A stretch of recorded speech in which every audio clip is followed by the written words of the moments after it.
Well, it's been 3 weeks since we got together last. We were all excited. You may have seen me do a little jig out here when we fired up the Generac. And then the very first step here is to make sure that the Generac is going to do no harm to your house. So the way you do that is you're measuring the voltage and the frequency right at the Generac. So we put the voltage on there and it looked good. And then Joel put his Klein multimeter on there, and initially the hertz looked like it was good, and then it went crazy. Well, at that point we stopped because we did not want to cause any harm to the house. And so at that point we went through a lot more research, which we'll tell you about, and we'll hopefully be able to show you how it works properly and how it doesn't with the Klein, and then show you how to test and turn up this generator. Tonight, in about 7 hours, we're going to see the temperature drop from about 35 to -7. They are forecasting all kinds of power outages and everything, so I couldn't be happier to have a green light and get this thing running today. And then I'm actually kind of hoping the power goes out so we can enjoy this. All right, guys, let's get started. Push down, come over here. There's keys on both sides of this puppy. Put it in the right way, push down, lift her up. Okay, front comes off of here by just lifting up. All right, take him over here.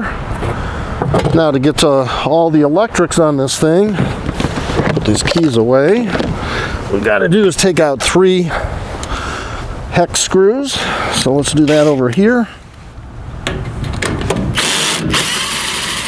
There's a 1.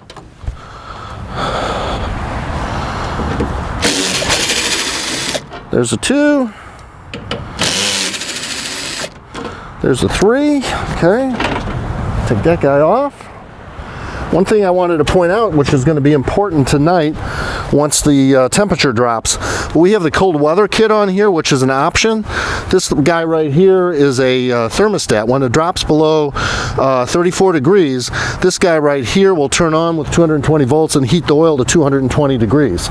There's also a companion pad over here that also heats up that the battery sits on, and that will get the battery up to about 60 degrees. And that's an optional kit, and probably desirable for today when it's supposed to drop to -7 degrees. All right, the next part is here's where all the dangerous electrics are. That's where Joel was playing before. Let's get in there. Let's see what's going on. Pull one of these guys out over here. Pull one of these guys out over here. And there's the magic where Joel was. Okay, because we're located 160 feet away from the transfer switch and the main panel, Joel by code put in a main disconnect on this side of the house. I'm going to open it so we can get to that. Oh wait, I'm going to shut it off. And what we're going to do right now is we're going to disconnect, which is what we've just done. We've disconnected the generator from having any ability to get to the other side of the house. For the purpose of this initial testing, we're going to leave that disconnected.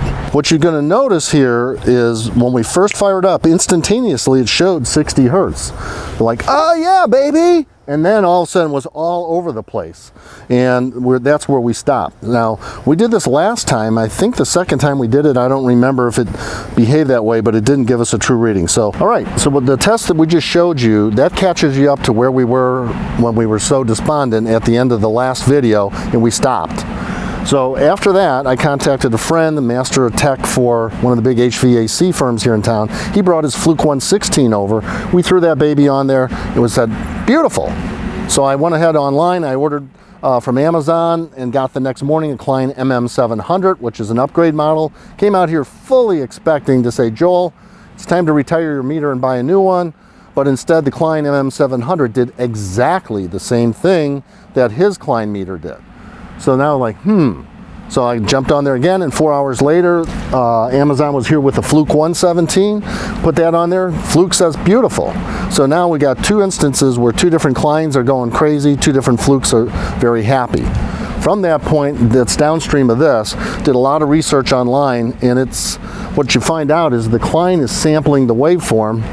So right, the AC is a S. And it's sampling that waveform 4,000 times a second, where the Fluke does it 6,000. And what I've seen on some of the forums for Generac is they said, you know, Klein may be a great meter for your stuff using the domestic power grid, but if you're trying to measure a generator, we don't use it.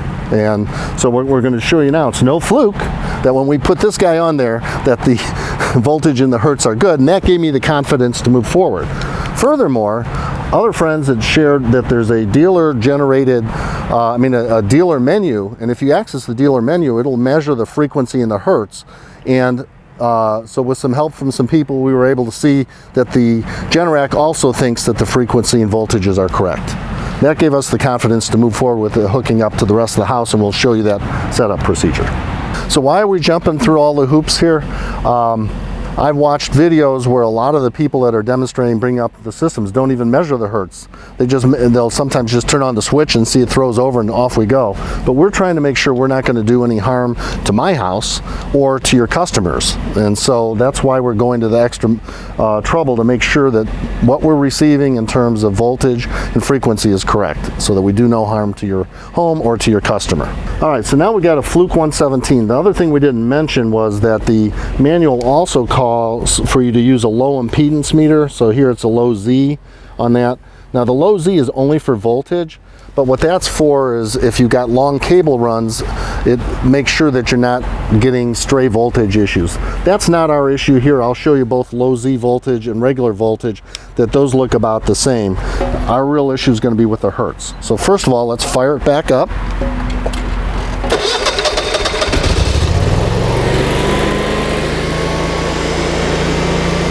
You want to hold this, Tim? Okay. So first we're going to look at the voltage here.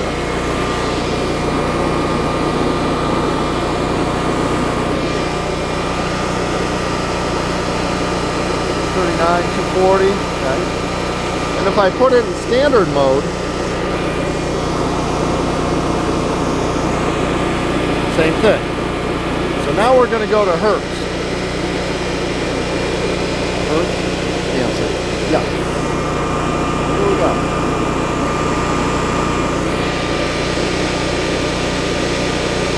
And there's a min-max function.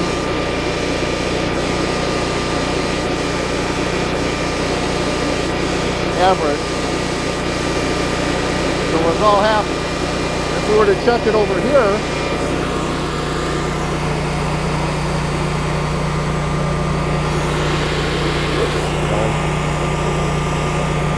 on the right side? Yeah. So there we go. Okay guys, so what did we just do? So what we did is we used the hertz function on here, and which also has a minimum and a maximum and an average value. So we looked at it just purely, and we looked at min and max. We saw it was between about, I don't know, 59.8 and 60, 61. The manual says it should be between about 59 and 62, so we're well within spec. In addition, now not all Generac installations are going to have this disconnect here. It's only because we're 160 feet away and code required us to have that. So all I was doing is making sure that where the power comes from the Generac to here to head to the rest of the house was still good at that point. And we could go over, and we'll go over on the other side of the house at the transfer switch later and show that the frequency and the voltage is good over there where it enters the house. Okay, so this is a 24 kilowatt Generac 2022 version. It's got the Evolution 2 controller, which is replaces Evolution 1, and it has in it the ability to do some testing itself, like monitoring the frequency and the voltage. So if you look here, you'll see sub-menus. If we were to go down to sub-menus over here, you'll see that there's dealer. Okay, now to get into the dealer, you're going to have the codes to do that, but once you have that, it's got the ability to demonstrate the frequency and the voltage output. So in a moment we'll show you what that looks like. All right, so we're now in the dealer menu, and there's a display mode and there's a test mode. So we want to get down here to test. Okay, there's input 247 volts. What that's looking at right now is it's sensing the utility voltage coming across, and which is also being used to power the cold weather kit that's down here. Okay, right now it's not putting out any voltage because it's not doing anything. Okay, I'm not going to test the displays. Okay, all right. Okay, it's not running, so I got to get to the point where we can look at the frequency and the hertz. So let's fire it up.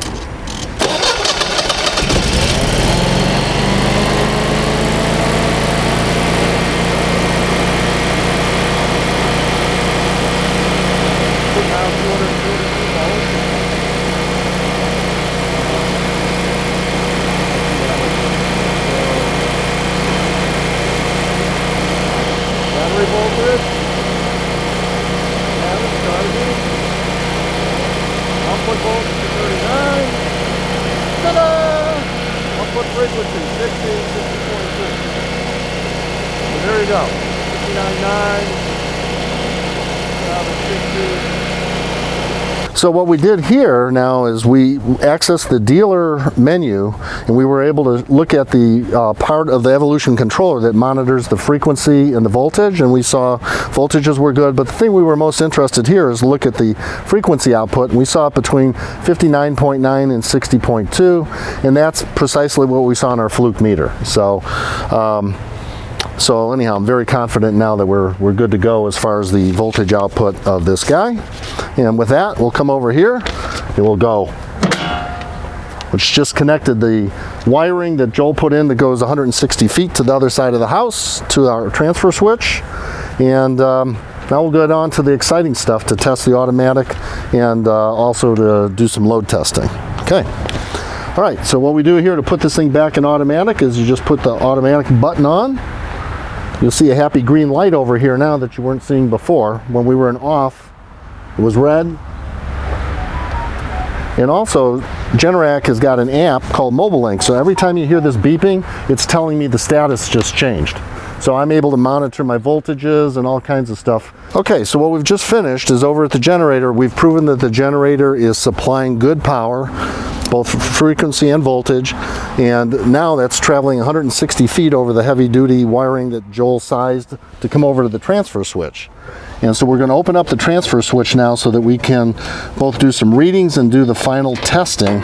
Oh, not good. There we go, found it. Final testing of our system.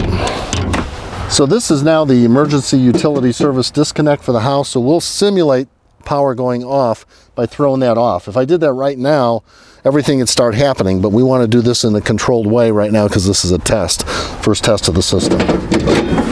Okay, so here we go. All right, so here's your utility power coming in, and I guess I didn't want to have to do this, but let's do it, I guess. All right, Joel, I want to electrocute myself, trust me, buddy. Okay, so let's put this on volts. And what we're going to show right here is this is the utility power coming in. And utility power, wow, 250 volts, pretty hot, right? 250. Now I'm betting if we put this on hertz here, that it's going to read just fine because we're looking at the utilities. Yeah, see, we're looking at the utility sine wave, the signal of theirs, which is a nice clean signal, and the Klein, which is sampling at 4,000 times a second, has no problem displaying that. Okay. Now later on, we're going to look at the generator part, and we're going to see that this goes crazy, but the Fluke will track properly. So the Generac has a smart air conditioning module, which is right here. You see these 4 lights, air conditioner 1, 2, 3, and 4. Our house only has 1 air conditioner, so you'll see there's only 2 wires going to this. But basically what it'll do is, it will, when there's a stress on the whole system, it will say, oh, let's offload the air conditioner. And what it is, it's just a simple, normally closed circuit. It will open that, and you put it in the thermostat wiring for the house, and your air conditioner will shut off. But we can test that, but what I was going to show is when we first fire this up, the way the Generac comes up is all of these lights will be out because it wants to let the house come up without any of these loads on there. And then 30 seconds after everything's running, you'll see these lights start coming on one at a time as it brings them up. It also has a self-test function on it up here. Let's see, if I can get my finger where it's at. I don't know.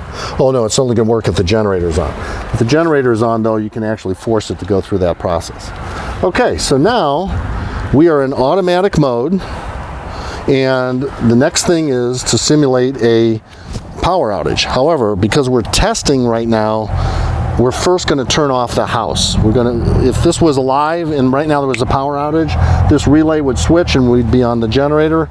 But right now we're showing you what you would do to test. So the very first time that this happens, we want the house load to be turned off. So we're going to go back to the breaker panel and shut off everything and hope that the homeowner doesn't get upset with us, but we've already talked to them, so we're cool. Before we started this whole project, the meter is right behind here. There used to be an old Thomas Butts panel right here. He had Joel rip all that stuff out. We put in 2, so right now the meter's there, but it feeds sideways into the transfer switch. Transfer switch is right behind here. Transfer switch then feeds into this panel, and then this panel goes with another breaker over to here, and also there's another sub panel down in the basement. So what we're going to do is we're going to start shutting stuff off. We'll start the furthest downstream and work our way back. So now we're going to go turn off all the power. Homeowner, hopefully expecting all that.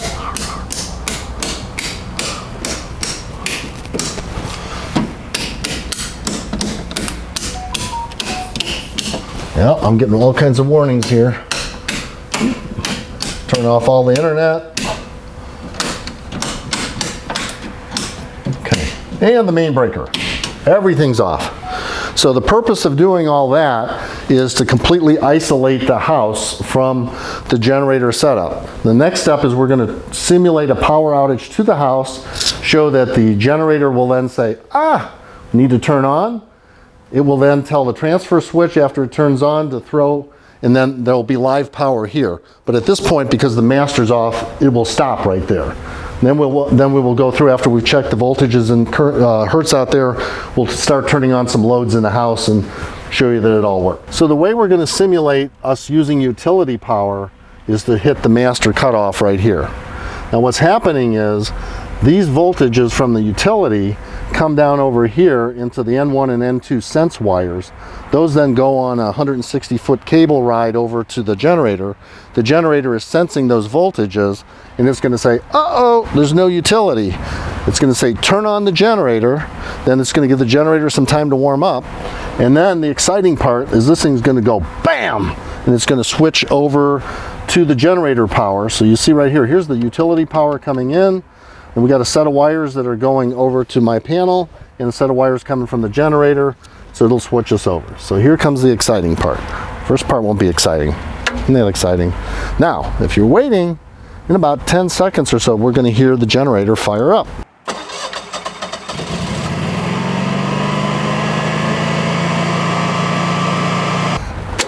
Oh, there we go. We're now on generator power. So let's do a couple of things. Okay, the first thing we're going to do here is we're going to look at the output voltage of the generator that's over here. So we're going to go on here, which we said that before. There we are, 239, 240 volts coming off the generator, okay? And that's on low impedance, which is what they want you to do in case there were stray voltages, but let's just do it in normal mode. 239, 240, okay? And now we're going to go to the mysterious hertz. Okay? All right, here we go. This is what we were all nervous about before. But sure enough, you see that. And I can put it in min-max. Let's see, min-max. Put that on there. All right, leave it there for just a minute, and then we'll click through. So it's got a max of 60.3 and a low of 56.89. Now, for fun, let's go look at this with the Klein meter. All right, let's turn this off. All right, turn this to hertz. Would you hold that? Okay, now let's see what the Klein meter tells us about the frequencies over here. Oh, now there it goes. Now that's the same thing we were seeing over on the other side. You'd be like, oh my God, thank God we disconnected the house because this is going crazy. Look, oh, 540 hertz. Yikes. What happens if you disconnect it and shut it off and turn it back on? Hertz. Okay. Let's try again. Oh, 330, 450. What the heck? Or then you just go back to here. Let's put this on hertz. Put the Fluke on. So let me put the Fluke on, and here we go. Let's see what we got with the Fluke. Oh, as you look at that. And we believe, so we've seen on the forums and everything that people that do generators say, you know, the Klein meter might be great for your electricians that are doing normal stuff, but if you're working with a generator, that sampling, I believe, at 4,000 a second instead of 6,000 doesn't give you what you need, and you'd be sitting here, I don't know, I don't trust the frequency. So there we go, we're good to go. Now we're going to start putting some load on. So what I want to show you is, let me have this meter over here.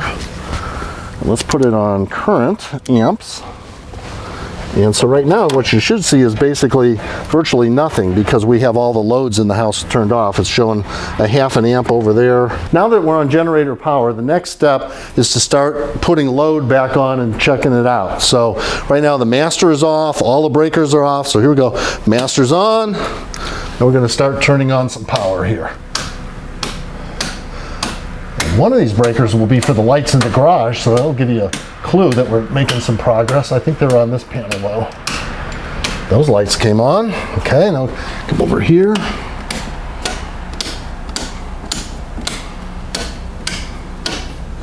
Oh, how about that? That's exciting.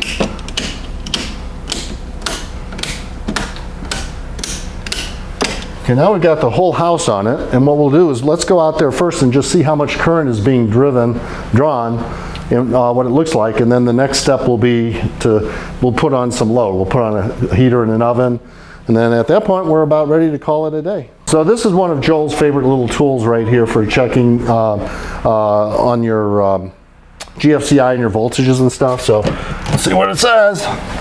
Okay, generator power says it's correct, and it's generating 121 volts, so that's right in the ballpark.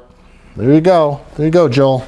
You push the test button, we'll blow the, we'll trip the GFCI. And we're just going to see what we're drawing in the house right now.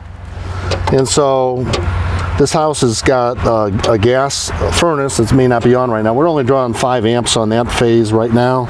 And let's see what we got over here. Only like 9 amps over there. So now I'm going to go turn on the garage heater, which is a big draw. We'll see what happens. All right, so we're going to turn the thermostat up here in the garage. In a moment, we should hear so what it does is before the blower comes on, it gets the heating elements up to a certain point. Here it goes. All right. Okay, now, if we go outside, now you can see we're drawing 38 amps on this phase. 34 amps on this phase. So now we're drawing some juice, and I'll run in and I'm just going to turn on the electric stove, some of the burners just for a second. We'll see, we'll be up to about 70 amps. All right, so this is an electric stove out range, so it obviously draws a lot of juice. So let's go turn on a couple burners to high, 3 burners. These babies, they're warming up. We go out there, we should see that we're drawing a lot more current now. Okay, so right now we have the garage heater and 3 of the burners on the electric range on. And what you're seeing right now is the electric range must be getting satisfied a little bit because the current just dropped from 50 down to 35 amps. But trust me, we were on 50 amps there just a second ago. Yep, there you go, 48. So we got 50, 48, we're drawing around 98 amps or so. And that guy is rated at 91 kilowatts steady state. So, okay, so that looks good, and now all we're going to do is, while we're drawing all that current, we're just going to take a look at the quality of what we're looking at. Okay, so first we'll look at the voltages, and the voltage says 232, and then if you look at each phase, 117, 118, and here's the other phase. Okay, and then what we'll do now is we're going to go look at the hertz. There it is, 60, 6001. If I try it on each one of the phases individually, there's that phase, this, on 120 volt L1 and L2. There you go. So we're drawing about 90 amps right now, and we got good voltage, and we got good frequency, so that's all happy. And there is a test function on here for the air conditioner module. I had actually pushed the button here. You see these lights are all off right now. If I started shedding some load out there, you would see these lights start coming back on, but we're operating near maximum. We're drawing 90 amps or so right now. So so with that, the last step in the whole thing is put the house back on the utility. And so here we go. Now we wait. So the generator says, oh, the utility's back. Let's just make sure it's for real. Once it decides it's for real, it's going to throw this relay over relay over here. This will go up, and I think it's about 30, 45 seconds. Boom! You saw that? And now that time you saw the arc because we did that with load on the house. Actually, drawing 90 amps. I actually wanted to turn that off first, but we just switched under full load, guys, and the house is still here. So hopefully we'll go in and look. So that's it. It's a wrap. We can put this thing back together. So this guy goes back up in here, like so, on there. This guy goes in here, like so.